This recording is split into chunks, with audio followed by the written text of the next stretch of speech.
Isván Széchenyi. Stephen was visiting Tidmouth Sheds, where he met several engines.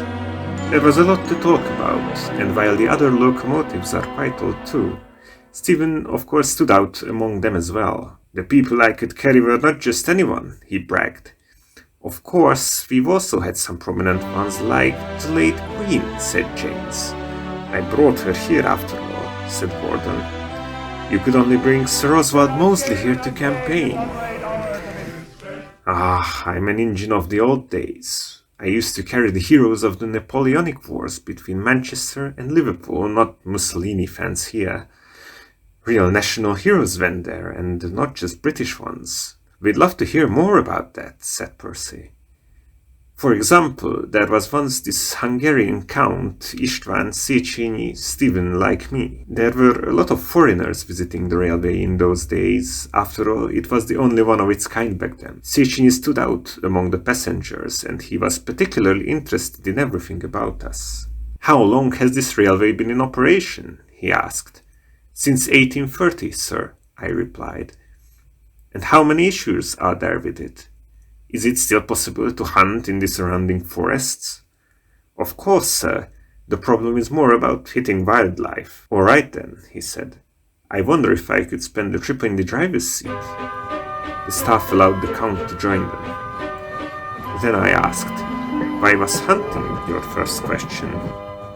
Well, you know, where I come from, it is hard for people to accept changes.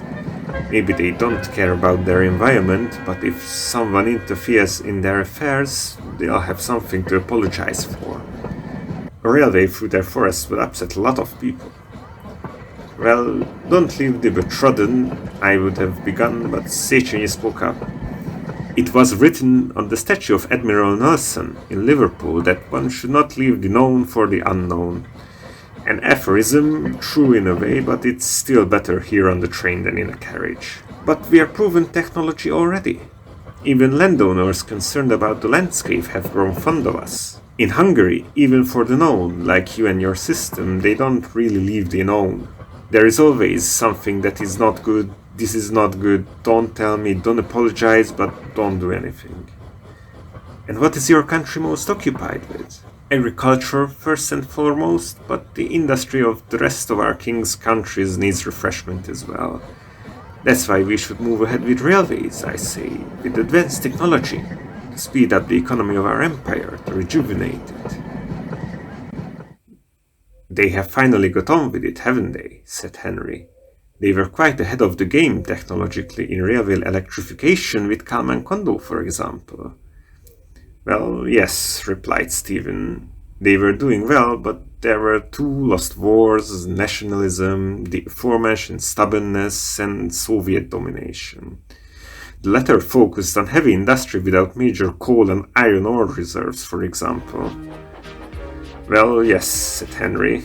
Let's hope they don't repeat their mistakes of the past. Some talk of Alexander and some of Hercules, of Hector and Lysander and such great names as these.